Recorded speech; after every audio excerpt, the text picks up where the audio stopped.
Hey class.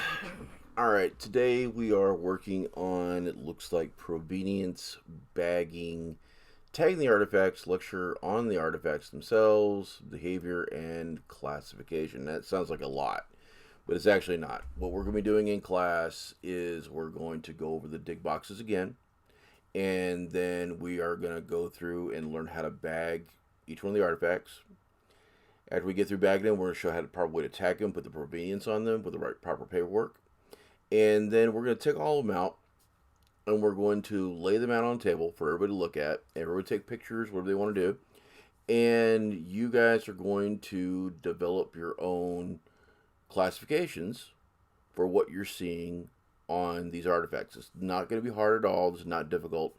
But there's a bit of a lecture to go with this particular lab. So I'm going to go through the lecture real quick, and hopefully everything will, you'll start to understand what I'm saying as I go along here. All right? It shouldn't be too difficult at all. Okay. Cultural resource management, i.e. the field technician, or known as the shovel bum. The reason I talk about this is that this class is more geared towards, to give you a brief overview, actually, this entire class, not just this lecture, is what we do as archaeologists, but really do from the perspective of what they refer to as CRM, cultural resource management. This is usually a private firm or something that is a group of individuals that work through the government, like state, or SHPO office, which is the Historic Preservation Office for the state. And having said all that, the majority of what we do, or what's done, what they call the field technician or the shovel bum, all right, is they work under a site director who's usually a PhD, and they catalog the provenience designation numbers for each unit, the box you're working in, and each level that you're pulling your artifacts from, how far digging down you are. Then that provenience designation number is used to the basis a tremendous amount of paperwork detailing everything that was found regarding that unit and level, separated into three categories: lithics, ceramics, and faunal. Now, how we handle each one of these and how we tag them and how we study them will be obviously different. All right, and matter on the site also is going to be different as well. So, okay, first of all, how we even classify each specific artifact will be defined as well due to the nature of the discipline. This means that while in our modern world we already define these things and classify items and objects objectively, in the sense that the terms we use are specific and universal to our given languages, like car's a car, bike is a bike, there are times when you pull something from the ground that you have to either go look it up or with some other archaeologist who has classified what it classified to be, or you might be in a situation of having to find this thing yourself, which, believe it or not, happened to me recently with what I'm working on. But due to this issue alone, classification is an incredibly difficult undertaking and represents the vast majority of what we do as archaeologists. Why? Well, because the hypotheses to human behavior that we construct will be based upon that classification, ultimately. Now, we will get in this subject in more depth, as obviously when we work to build our body of knowledge on this subject, we begin to write papers regarding archaeology. How we classify objects, what we see before us will be incredibly important to how we relate to others and what we find, and how we impart that information in a journal or essay or even written form. The idea that you know and learn the jargon, not just theoretically regarding the science, but specifically regarding the artifacts that you're studying, is key to being successful in the field. This is a bag label. This will go, actually, when we pull it up, what we see, what's in that unit at that particular level. All right, so you'll notice on the bag level we have, on the bag tag, we have the project, which is 76 draw in this trigger case. It's the location of the site, which again is 76 draw. The provenience number is this number here, 8039. It's just really nothing more than a designation they've given to that particular unit. The contents, PP, you can take a guess what that actually stands for. Then you have the grid, the horizontal unit, which is 64 6x115 with the location they found it, the Provenience. The vertical unit is 2 meters down, or 2 centimeters down. And then the initial of the field tech who put their name on this, and the date. We have the designation log. And these are the 2 logs that I'm going to give you in class for you to fill out as you're pulling these things out, all right? The PD, again, is the Provenience designation number that I'll give you in class, all right, for this particular unit that you're working with. And then everything else is the information that you would need to log that to your artifact designating to that particular number. You know, the vertical unit, horizontal size, the type of, the size of it, feature level, name, date, any comments, elevation that you're at, associated bags, any other bags that would be associated with that particular artifact for that particular level. And yeah, that's pretty, and of course, whether or not this particular unit has been closed down or is still open. Not difficult at all. Then both of these particular pieces of paper will not only be associated with what artifacts come out of that unit, and then all those things will be logged into another separate set of paperwork, or that the PhD, the site manager, is going to be doing as well, and they will be keeping track of all of it that way. So it's a collection of being able to match up the numbers that you have for when you're pulling these things up, have them bagged correctly, and then having logged specifically where it came out at, what depth and everything else going with it. And there you go. And that's how we keep track of the artifacts in the field. All right. And then we take them back to the lab and we start working on classifications, whatever else. And I'm going to start talking about that next. All right. Artifacts and behavior. Now, we need to go over a few things that I probably have already talked about in class, but I think we need to cover them a little more specifically so you'll understand exactly what I'm saying. And I'm sure Dr. Ferguson's talked about these things as well. So this is going to be a brief overview. And really what this is about is jargon, because there's a lot of jargon that is in archaeology. And I want you to understand these things, or as we talk about them, so you'll catch on what we're saying, right? And you'll be able to talk with other people with using the same jargon and understand where we're coming from and so everybody's kind of speaking the same language here. American archaeologists are interested in studying human culture as it is understood from the archaeological record. Studying human culture in this way relies on logical reasoning and the scientific method. Archaeologists frequently rely on the ability to infer and determine how artifacts are used, their functions, and how the artifacts provide cultural information, how they represent material culture. Sometimes the function of an artifact is more difficult to determine. In other cases, it's unclear whether this item is even related to any kind of human activity. More importantly, the archaeological record is not a time capsule that contains every artifact frozen in place. Many things used by humans have deteriorated over time. Additionally, humans preferentially take on or leave artifacts from locations. Clothing, for example, is only rarely found in archaeological sites, whereas stone artifacts and ceramics are quite common.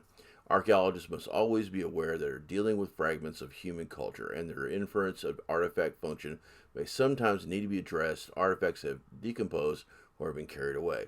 Archaeology is the study of the human past. Artifact, portable, object made, modified, or used by humans for specific tasks. Artifacts are the basic unit of an archaeological analysis. Feature, a non-portable thing constructed by humans for some tasks, such as hearth, road, or dam. Okay, simply put, all right, if you can pick it up and carry it off, it's an artifact. If you can't pick it up and carry it off, it's a feature. Pretty simple. A vessel of some form or fashion, other, some type of pottery, some type of sherd, artifact. Pyramids on the Giza Plateau, feature. Pretty simple, right? Site, a geographic locality where there is some evidence of past human activity, such as artifacts or features. Any place we dig, we refer to as a site. Okay. Archaeological record, the record of past human behavior, the material remains of the past human activities, distributed in patterns across the landscape in varying degrees of condition. When we say these words, we say the archaeological record. Usually what we're talking about when we're saying this is we're talking about the entirety of the archaeological record. We're talking about usually when someone is discussing a journal entry or some type of aspects of how we discuss the artifacts as a whole, all right, how one group may relate to another group, and specifically the findings and analysis that people talked about before in the past, right? We talk about this entire codified body of knowledge of archaeology as the archaeological record. Now, not necessarily the theories and hypotheses that have been generated, but we're really talking about are the pieces of things that have been pulled up out of the ground, and also be the features we found along the way. That the totality of that we refer to as the archaeological record. Okay, archaeological culture, an archaeological entity defined by pattern of common traits thought to possibly represent a past cultural group. Now, this will get a little confusing. So let me make sure you understand exactly what I mean when I say this. When we say archaeological culture, when we say things like the Cahokia site, all right, for example, or Monk's Mound, or we say the Moundville site down in Alabama, or we say any number given of locations that are across the world, all right, 9 times out of 10, the name that's been given to that site or the name that's been given to that culture, like the Folsom site, or like any type of culture that makes the Folsom culture, or we talk about a Clovis culture, or whatever else. That was supposedly one of the earliest cultures that existed in North America. Obviously, the people that lived at that time frame did not refer to themselves as the Clovis culture. Obviously, people did not at that time not refer to themselves as the Moundville site or the Cahokia site or whatever else. These are just designations that have been given by archaeologists over the years to talk about this group, this set of individuals from one time period to another time period, and is usually designated by what we see within the archaeological record of that culture. So we see pots, all right, that have a certain classification, shape, size, whatever else, all right. Okay, we can designate one culture different from another culture based on the classification that we see of their artifacts. And how we classify them defines which group we're talking about. Now, sometimes we can classify various different items within a given culture, obviously, but the entire embodiment of that culture, when we put our parentheses around it or set brackets around it, when we talk about that culture, what we're saying is that these things all fall to a certain typology. These all fall to a certain type, and therefore that is a given culture unto itself, all right? And we put a label on it: Folsom, Clovis, Moundville, Cahokia. In my particular case, we're talking about the Southeastern Ceremonial Complex culture, the stuff that I study, all right? Or we may talk about specifically woodland culture, or we could be talking about something more modern, like the Cahokia or the SECC or the Mound culture, all right, that came later. So these are the type of things that we're saying when we say these. It's, again, don't be confused by the classification of what we're calling these things, all right? Understand the classification does not represent what the individuals believed, said, or called themselves at that time. Nor should you consider that necessarily an absolute scientific position that because these things change, and they change all the time. In my own career, since I've been in archaeology for all of 10 years now, I have seen them push the dates back on Clovis from 12,000, 13,000 AD, BC to, we're now talking in the general area of maybe perhaps even 25,000 years in the past. We have seen names change. The entirety of the whole of Mississippian culture or mound culture and the Southeast Ceremonial Complex culture all being placed into the same Mississippian interaction sphere now. I mean, these are These things change these names all the time, all right? So don't get caught up in that aspect of it, all right? Realize as we get more information in, these classifications change as well, all right? Enough said about that. Material culture, the term often used by archaeologists as a non-specific way to refer to the artifacts or other concrete things left by past cultures. Again, that just backs up to what I said a second ago. When we say material culture, what we're saying is the culture of that specific culture group, the things they left behind, all right, that material culture, all right, it refers to those particular artifacts, all right. When we'd say, here's the difference, all right. The world we live in right now, we might refer to as culture, all right. Music is a form of culture. Art is a form of culture. Politics is a form of culture. Every country has their own particular kind of culture. Every subgroup has their own culture, if you understand it from that perspective, all right? Well, when we say material culture, what we're saying is the culture that we understand based on the aspect of the things they left behind. So when we say material culture, archaeologists study specifically things. We study the trash that's left behind by these people from thousands of years in the past. So when we say culture in that aspect, what we're really talking about is those objects. So when we're talking about those objects, all right, we are attempting to understand their culture from the past. And when we say material culture, we're saying non-specifically how we understand that culture through their things, if that makes any sense. All right. Classification.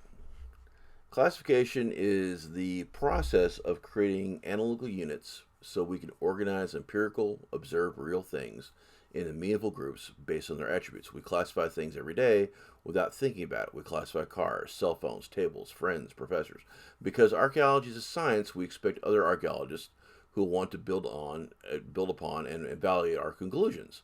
Therefore, it's necessary we make our systems of classification as explicit as possible. The process of classification follows 4 steps.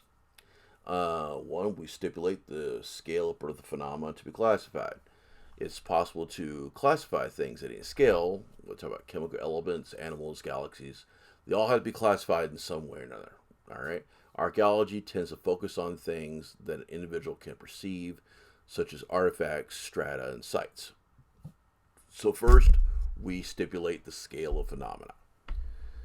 2, we delineate a phenomena specifically to be classified. Again, it's possible to classify anything, but classification must focus on particular phenomena, and the scale has been stipulated. If we decide to classify artifacts, we must only classify artifacts and not concern ourselves with classifying archaeological sites, although a second classification could be possibly created for those.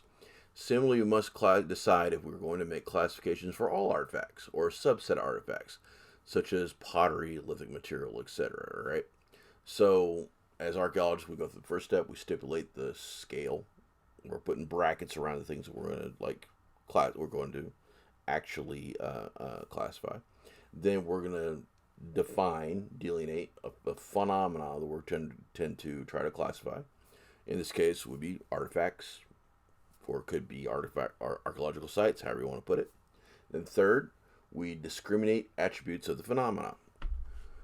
We do this fairly straightforwardly. If we're studying eyeglasses, we discriminate which attributes we wish to use in our classification. Material color, shape, and thickness of the frames will be identified as attributes of classification. We're defining which things that which details, which aspects and parts of the artifacts we're going to be classifying, all right? And we're going to make a list of those particular things. Then we select the attributes to be used in classification. Attributes are defined as individual characteristics that distinguish one artifact from another on the basis of size, surface texture, form, material, method of manufacture, design pattern, etc. These attributes are referred to as the significa. The criteria we choose to define the classes within our classification system and how they allow us to empirical things in these classes.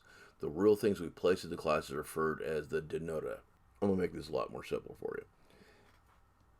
what we're really doing is we're when we talk about it from this perspective, when we're saying the process, all right, we have to not fall off the cart in many ways when we're trying to classify anything. And scientists have a tendency to do that, all right? So we have to limit our scope for what we're attempting to classify.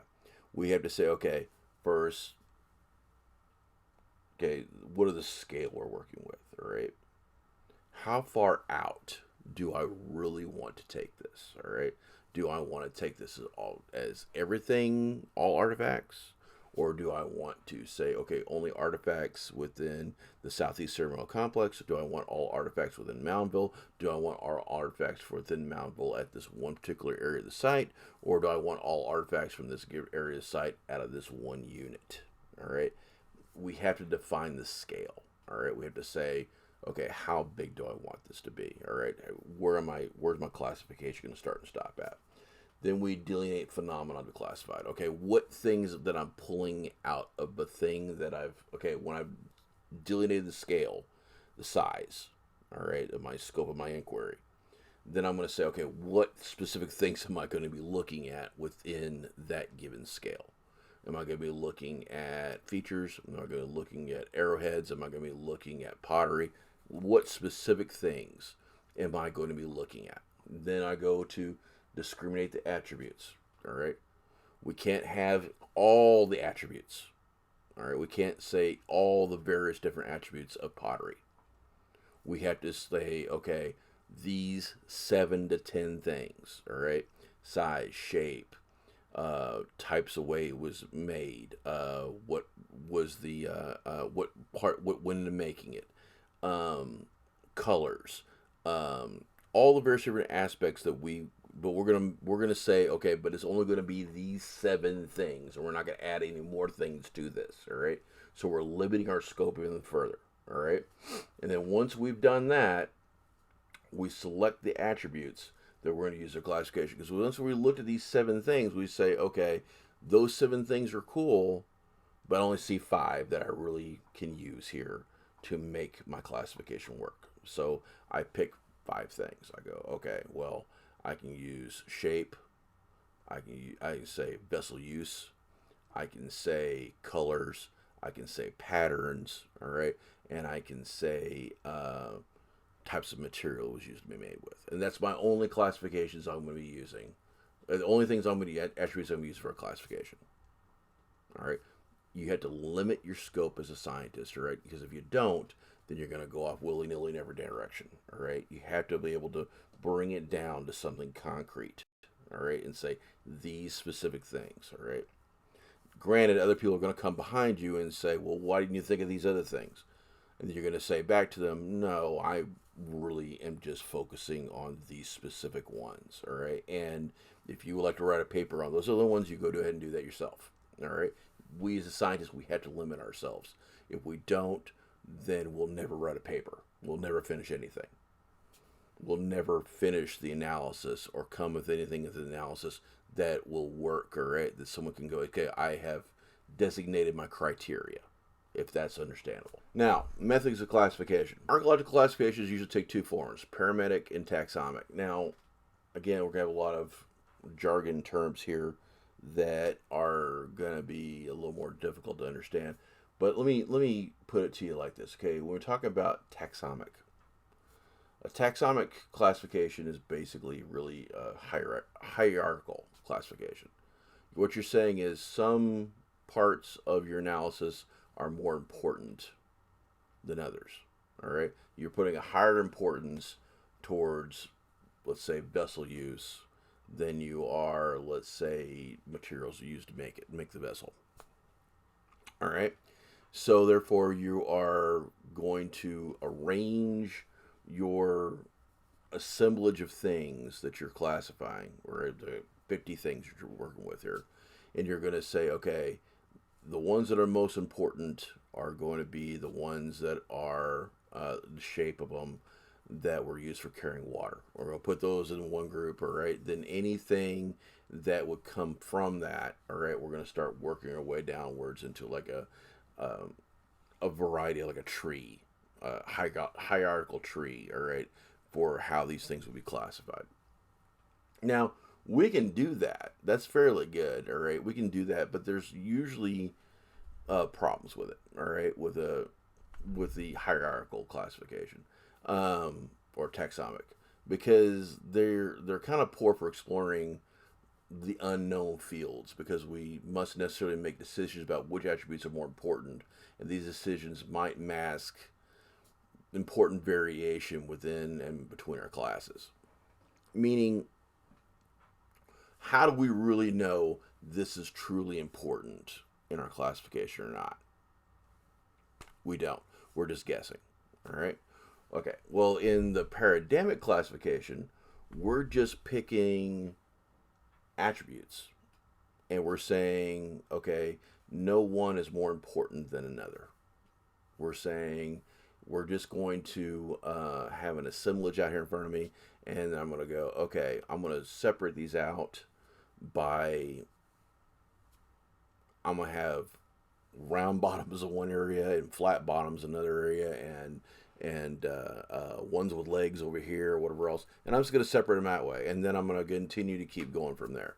There's nothing really is there that is what you would refer to as one aspect's more important than the other. All right, they all fall into certain groups. All right, and that's the real difference between the paradigmic and the taxonomic. Pretty simple. You can read the lesson I've given out for the trigger week if you want more detail on that subject. All right, but that's basically the idea. Now, this lab procedure, what we're going to do is we're going to be pulling the stuff out of the boxes, all right? And then we're going to bag and tag all the stuff out of the boxes, all right? I'm going to show you how to do that, all right? We're going to talk about why certain things you can't necessarily put in a plastic bag. You have to put in tin foil. Some things you can't touch with your hands, whatever else, all right? What to do with the napper situation. I think we talked about that last week, too. And then once we get doing that and we get done with teaching you how the paperwork works, we're going to lay all the artifacts that we have out on the table. All right. And we'll invite everyone there to pick them up, look at them, and get an idea of what they are. And then I want you guys to think about the following 4 questions about them. What kind of artifacts would not have survived the archaeological record? Would this impact your understanding on supposedly the site these things were pulled from? How? 2, what aspects of human behavior would be missing from this collection? What things would be not here? What things would you expect to not be here? What kind of things would you expect to be here from an archaeological standpoint in the material culture? 3, assume that all these items came from a single site. What can you determine about the culture of the inhabitants? What do you think? Give me some basic ideas from what you're looking at here. Just a few views of what you think about this particular culture based on the information. It doesn't have to be a long, drawn-out thing. Just give me a few ideas of what you think based on what you see here in front of you. And 4, I want you to create a classification of all 16 of these items on that table. All right, arrange them how you would arrange them. All right, and tell me why. What did you use to separate them, and what were your attributes? What type of classification did you use? Was it paradigmic or was it taxonomic? Why did you do that? When you get done with these things, all right, I want you to first answer these 4 questions. Create me a table that gives me your classifications, all right, and why you classified in the way you did, all right. I want you to give me your forms, which would be the bag tags and the site forms, all right. And I want you to put all this in a single single document, and I want you to upload it to the Canvas site, all right. You have that in by February 14th at 11:59 p.m. All right. If you have any questions about things we talked about, please, we talked about it in class. I don't think when we get into class, this should be a lot easier for us to understand what we're doing. And I'll go through this lecture again there in class as well. So I don't think we'll have too much trouble. So I tell you what, see you on Thursday, and you guys have a great day.